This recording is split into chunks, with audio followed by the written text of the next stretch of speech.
지난주에 말씀드렸듯이 2018년도 우리 교회 표가 오직 주만 바라봅니다. 제가 지난 주일날 역대하 20장 12절의 말씀을 가지고 오직 주만 바라봅니다 라는 제목의 말씀을 드렸습니다. 지난주에 연이어서 우리가 하나님을 바라보는 신앙의 삶에 관해서 본문을 중심으로 함께 은혜를 나누고자 합니다. 오늘 본문 시편 42편의 말씀의 내용을 보면 이 당시에 그 시를 쓴 고라의 자손이라는 말도 있고 다윗이라는 말도 여러 가지 학설이 있지만 어찌됐든 이 당시에 이분의 마음, 상태, 환경 이런 것이 이 시편 42편의 내용을 보면 익히 알 수 있습니다.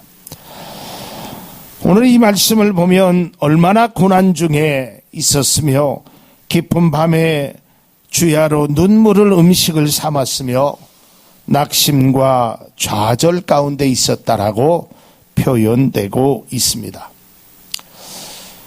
그러나 이것보다 더 힘들었던 것은 내가 낙심당하는 일, 내가 고통당하는 일, 이것 때문에 사람들이 나를 보면서 하는 말이 내 하나님이 어디 있느냐. 이 말을 들었을 때 정말 억장이 무너지는 것 같은 아주 깊은 상처에 소금을 뿌리는 것 같은 그런 고통이 그에게 있었다는 것입니다. 아마 우리가 믿음의 사람으로 고통을 당하고 고난을 당할 때 가끔 조롱 섞인 말로 그런 말을 하는 사람들이 종종 있습니다. 너 교회 다닌다면서, 너 하나님을 믿는다면서, 근데 왜 이렇게 힘들어? 왜 이렇게 어려워? 라고 비아냥거리는 사람들의 소리를 듣게 될 때 참 믿음의 사람으로서는 가슴 아픈 일이 아닐 수 없습니다. 세상에 있는 모든 사람들은 자신의 삶이 순탄하게 살기를 원하고 있습니다. 저도 마찬가지고 여기 계신 우리 사랑하는 성도님들도 마찬가지일 것입니다. 그러나 때로는 환난이라는 파도가, 때로는 고난이라는 그 물결이, 또한 고통이라는 바람이 우리 가운데 불어오게 됩니다.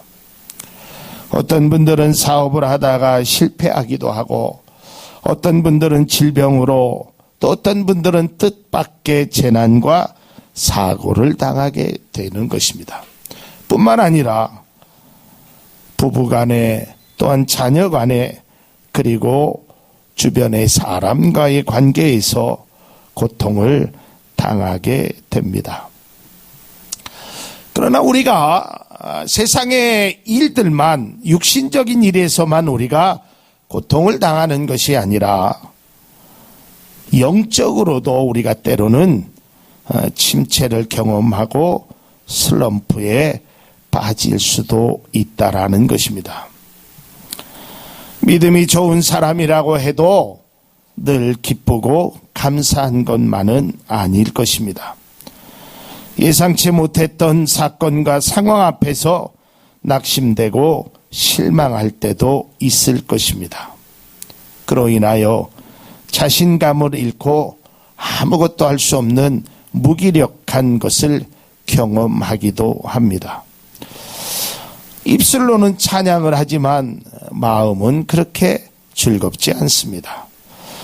기도를 하려고 눈을 감고 머리를 숙여보지만 입술은 여전히 열리지 않고 있습니다.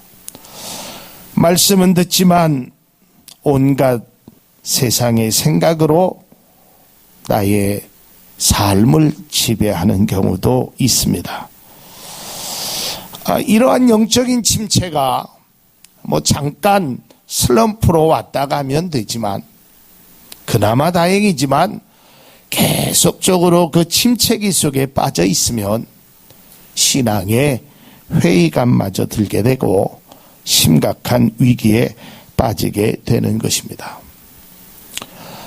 앞서 말씀드렸듯이 우리가 세상 속에서 사업을 하던, 때로는 건강의 문제로, 때로는 사람의 문제로 실패하고 좌절을 겪게 되고, 신앙적으로도 우리가 때로는 아픔을 겪게 되면, 이러한 경우에 많은 사람들이 공통적으로 찾아오는 것이 낙심되고, 이러다가 끝나는 거 아니야? 이러다가 큰일 나는 거 아니야? 이러다가 무너지는 거 아니야? 이러한 불안한 마음이 찾아오게 되는 것입니다. 오늘 시편 42편의 그 기자가 바로 이러한 상태에 있었습니다. 시편 42편에는 두 번씩이나 동일한 표현을 하고 있습니다. 42편 5절과 11절의 말씀을 보면, 내 영혼아, 내가 어찌하여 낙심하며 어찌하여 내 속에서 불안해 하는가. 이 시편의 저자는 자신이 처해 있는 어렵고 힘든 상황을 탄식하면서 이렇게 찬양을 하는 것입니다. 지금 이 사람이 가장 힘든 것 중에 하나는 사람들이 하는 말이 내 하나님이 어디 있느냐라고 두 번씩이나 반복적으로 표현을 하고 있습니다. 그 말을 들으면서 눈물을 주야로 음식을 삼았다라고 그는 고백합니다. 또한 그를 대적하는 사람들이 마치 칼로 그를 찌르는 것 같은 아픔의 상처를 가지고 있었다는 것입니다. 저도 신앙생활을 하면서 또 목회를 하면서 참 힘들 때가 있었습니다. 그 힘든 것은 다른 것이 아니라 왜 그러한 일이 일어났을까? 저분은 정말 신앙적으로도 하나님 앞에 아주 멋진 모습으로 하나님을 경외하고 늘 기도하고 찬양하며 믿음으로 저렇게 열심히 살아가는데 좋은 일은 있기는커녕 왜 힘든 일이 있을까? 그런 고난의 문제를 바라봤을 때 참 마음에 낙심이 되기도 합니다. 또 불안한 마음도 듭니다. 저러다가 하나님을 떠나시면 어쩌지? 저러다가 생을 마감하면 어떡하지? 또 뿐만 아니라 그런 고통을 당했을 때 세상의 사람들이 조롱하는 말을 들을 때는 화가 나기도 하고 또한 큰 낙심이 찾아오기도 합니다. 그래서 모든 것을 포기하고 싶을 때도 있었습니다. 더 이상 희망이라는 것을 찾아볼 수도 없었고 주위에 도와줄 사람조차 찾아볼 수 없었을 때 참 삶의 절망의 절규의 소리가 스스로 나오게 됩니다. 그런데 이 시편의 기자는 여기서 한술 더 떠서 그가 얼마나 고통스러웠냐면 하나님마저 자신을 외면하는 것 같은 그런 울부짖음이 그에게 있었습니다. 하나님, 내가 이렇게 부르짖는데, 내가 이렇게 어려운데 하나님 왜 나의 기도를 듣지 않으십니까? 시편 42편 9절에 그는 이렇게 표현하고 있습니다. 내 반석이신 하나님께 말하기를 어찌하여 나를 잊으셨나이까?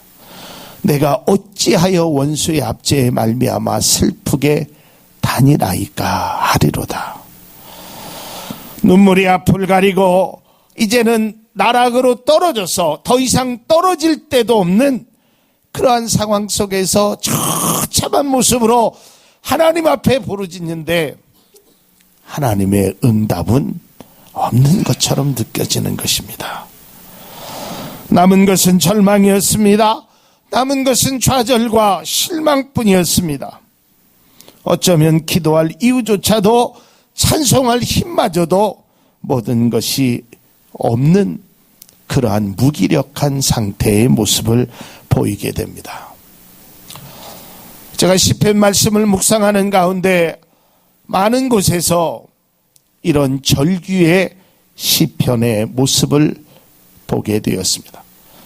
시편 10편 1절에 있는 말씀을 보면 이렇게 기록되어 있습니다. 여호와여 어찌하여 멀리 서시며 어찌하여 환난 때에 숨으시나이까. 이 시편 10편에 처음부터 하나님 어째서 저 멀리서 계십니까? 어째서 내가 환난 당할 때에 나를 도와주시지 않습니까? 또한 시편 88편 14절에도 여호와여 어찌하여 나의 영혼을 버리시며 어찌하여 주의 얼굴을 내게서 숨기시나이까. 이렇게 고백하고 있습니다. 저는 교회에서 신앙생활을 하면서 이런 절규의 기도 소리를 하는 믿음의 귀한 분의 소리를 들은 적이 있습니다. 그런데 제가 더더욱 놀라운 것은 어떤 분이 이런 기도를 하냐면 그저 신앙적으로 믿음이 없는 분이 아니라 참 하나님 앞에 바르게 살려고 하나님 앞에 아주 애원하면서 살려고 하는 그런 분의 그러한 기도를 한다라는 것입니다. 저는 신앙생활하면서 참 잊을 수 없는 한 부부를 만난 적이 있습니다. 제가 전도사 시절에, 청년 시절에 전도사가 되기 전에 한 집사님의 가정을 한 교회에서 함께 신앙생활을 했습니다. 아이를 낳았는데 미역국을 끓여주지 못할 정도로 굉장히 가난한 가정이었습니다. 그랬던 가정에서 이 남편이 부인의 간절한 기도로 하나님 앞에 돌아왔습니다. 그리고 신앙생활을 했습니다.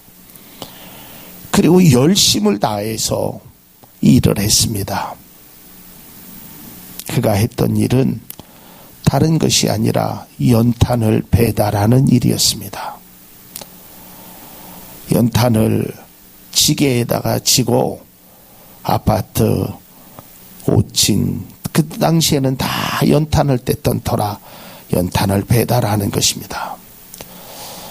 이 신앙생활하는 집사님이, 처음 신앙생활하는 집사님이 하나님의 은혜를 체험하고 나서 나중에 간증하는 내용을 들어보면 연탄 배달하면서 겟세마네 동산에 십자가를 지고 가신 그 예수님을 묵상했다고 합니다.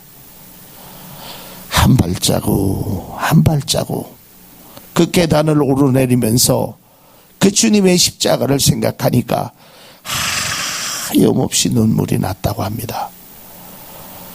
시커멓게 탄 얼굴에 시커먼 연탄이 또한 하얀 눈방울에 눈물이 그의 얼굴을 흘러내렸다고 합니다.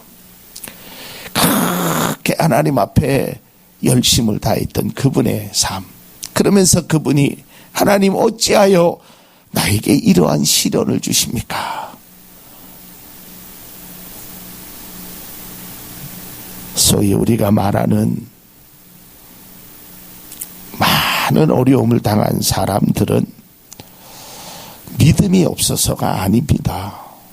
믿음이 있어도 어려움을 당하시는 분들도 있습니다. 기도하지 않는 분이 아닙니다.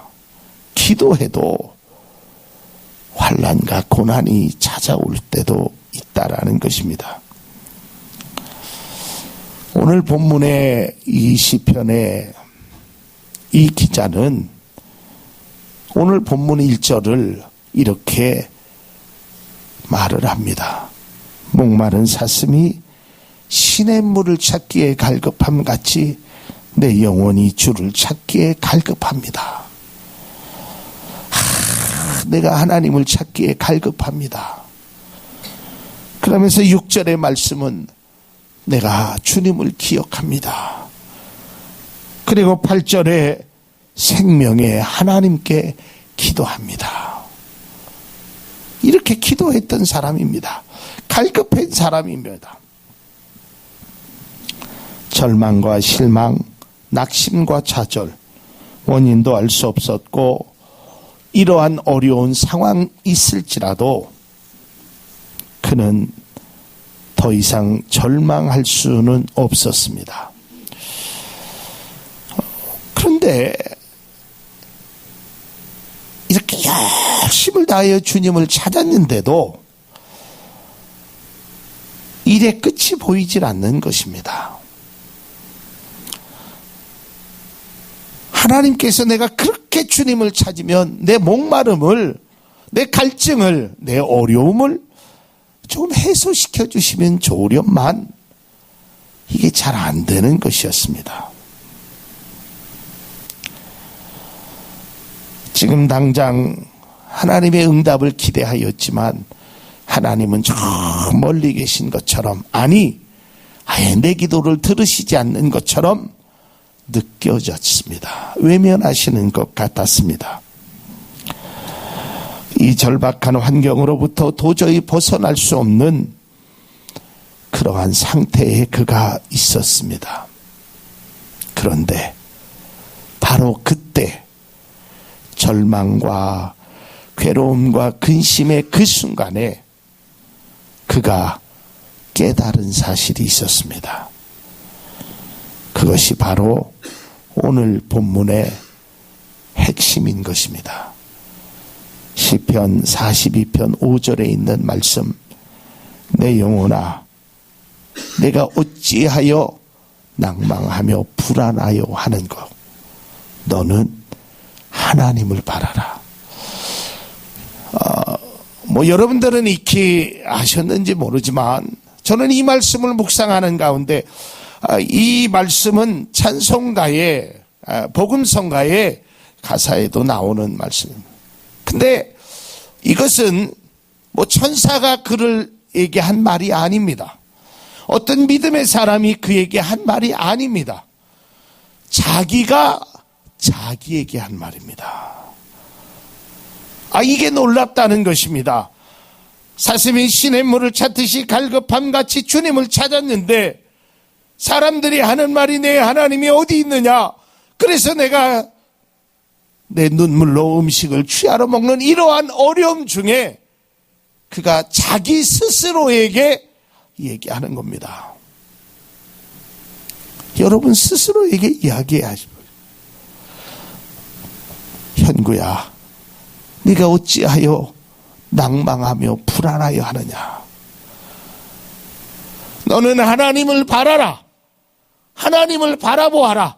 네가 지금 낭망되고 실망되고 좌절되고 어려운 역경 속에서 어찌하여 좌절하느냐. 자기 자신을 향한 절규의 소리라는 것을 깨닫게 되었습니다.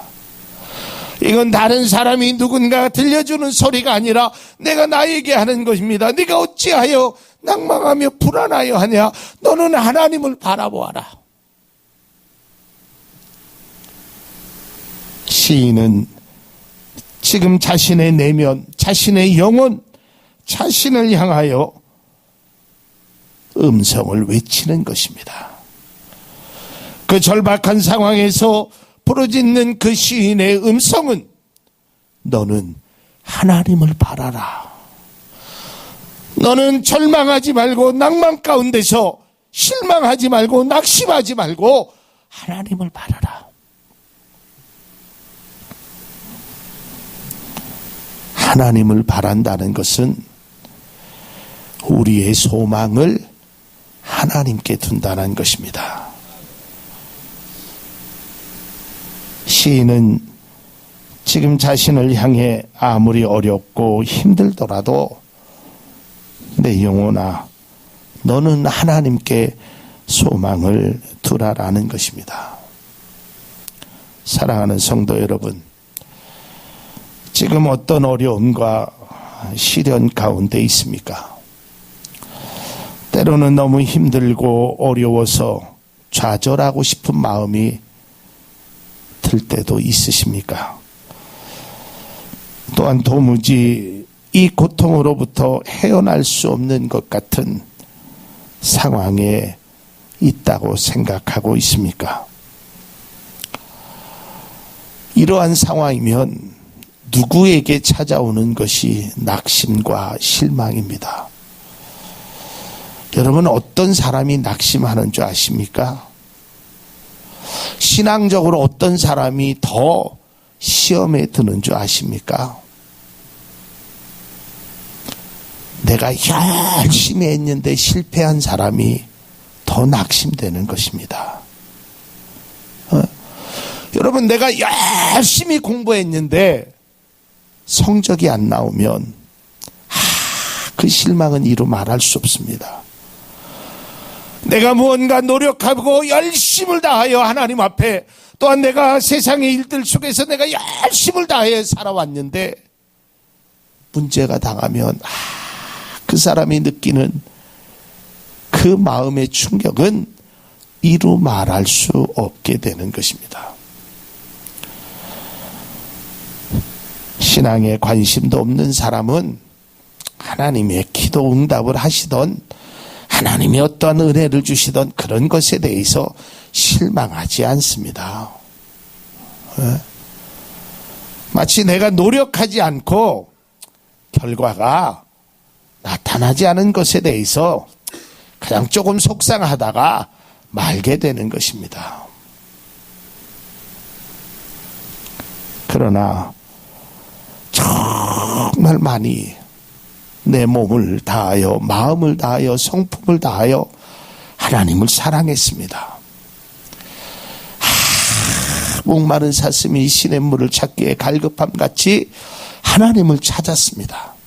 그리고 하나님의 일이라면 세상의 것 다 내버려 두고 하나님만을 따랐습니다. 뿐만 아니라 세상 속에서도 열심을 다했습니다. 그런데 남는 게 없습니다. 아니, 남는 거는 고사하고 오히려 마이너스가 되었습니다. 얼마나 허탈하겠습니까? 몇 해 전인가 TV에서 이러한 모습을 보았습니다. 큰 포크레인과 같은 것으로 내가 농사지었던 배추를 다 갈아엎는 것입니다. 배추가 얼마나 크고 정말 탐스러운데도 그 농부는 그 배추를 싹 갈아엎는 것입니다. 왜냐하면 배추를 팔아야 남는 것도 없고 오히려 운반비를 빼면 적자이기 때문에 눈물을 흘리면서 그 배추를 가는 농부의 모습이 TV에 비춰졌습니다. 또한 농사진 그 탐스럽게 익은 곡식들을 다 잘라서 불태워버리는 농부의 모습을 본 적이 있습니다. 얼마나 화가 나면, 얼마나 절망 가운데 봄부터 씨를 뿌리고 그것을 자라기 위해서 잡초들을 다 제거해주고 농약을 뿌리고 정성을 다해서 몇 개월 동안 그래서 아름다운 결실을 만들어냈는데 모든 것이 허무하게 무너지는 그 순간 그 절망감이라는 것은 이루 말할 수 없을 것입니다. 여러분, 농사를 짓지 않는 분들은 그 심정을 이해하지 못할 것입니다. 저도 이해할 수가 없습니다. 그러나 내가 정말 그 농사를 지었고 정말 애썼는데 결과가 그렇게 참담하면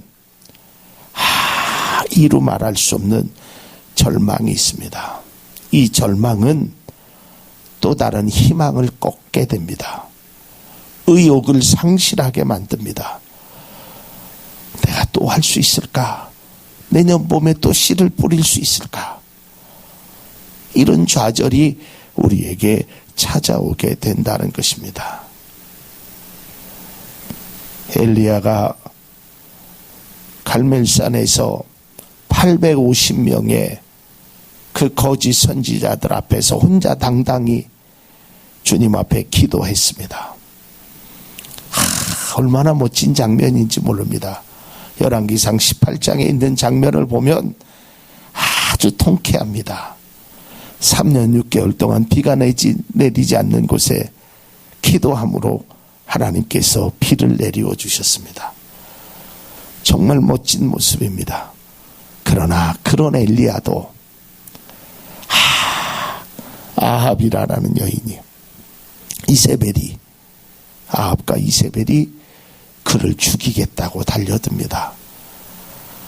얼마나 분통합니까? 하나님, 제가 뭘 잘못했습니까? 하나님이 하라고 해서 하나님 앞에 기도해서 이 백성에게 피를 내리게 했는데 나를 죽이려고 합니다. 그래서 그가 열왕기상 19장에 보면 호렙산에 도피 생활을 합니다. 그리고 그는 하나님 앞에 이렇게 고백합니다. 하나님, 나를 죽여주십시오. 나 이제 너무 이 세상이 실망스럽고 너무 이 세상이 절망스럽고 이제 살아갈 힘이 없습니다. 이때 하나님께서 까마귀를 통해서 먹이시고 입히시고 힘을 내라. 그러나 결국 엘리야는 힘을 내지는 못했습니다. 결국 하나님으로부터 들림을 받는 그러한 최후를 맞게 됩니다. 참 힘든 문제입니다. 이러한 상황 속에서 누구나 다 낙심이 됩니다. 누구나 다 실망이 됩니다. 그러나 사랑하는 성도 여러분, 우리가 2017년도에 그렇게 어렵고 힘든 삶이 우리 곁에 있었더라도 낙심만 하지 마시고 절망만 하지 마시고 불안해만 하지 마시고 여러분 스스로를 향하여 42편 5절과 11절의 그 다짐이 우리들의 다짐이 될 수 있기를 바랍니다. 내 영혼아, 내가 어찌하여 불안하고 낭망하고 실망해 하느냐? 너는 하나님을 바라라. 하나님 앞에 소망을 두라라는 것입니다. 그래서 제가 2018년도 우리 교회 표를 오직 주만 바라봅니다. 하나님을 한번 바라보자고요. 소망이 그에게 있다라는 것입니다. 그러면서 그는 하나님을 바라보면서 거기에서 끝나는 것이 아니라 다시 한번 그 영혼을 향하여 이렇게 외칩니다. 내가 여전히 찬송하리로다. 내가 오히려 찬송하리로다. 이 말의 원문은 내가 또다시 찬송하겠다는 것입니다. 내가 다시 힘을 내서 하나님 앞에 찬송하겠다는 것입니다. 사랑하는 성도 여러분, 2017년도 힘들고 어려움 속에서 좌절하고 실망이 있더라도 다시 한번 또다시 찬양의 소리가 여러분의 입가에 들려지기를 주님의 이름으로 기원을 드립니다. 이러한 모습이 우리가 처해 있는 현실이 힘들고 어려워도 아프고 절망 가운데 있어도 때로는 불안하고 낙심이 되어도 우리는 우리 스스로에게 이렇게 외쳐야 합니다. 절망하지 말고 낙심하지 말고 하나님을 바라라. 하나님께 소망을 둬라. 그리고 다시 일어나서 찬양하라.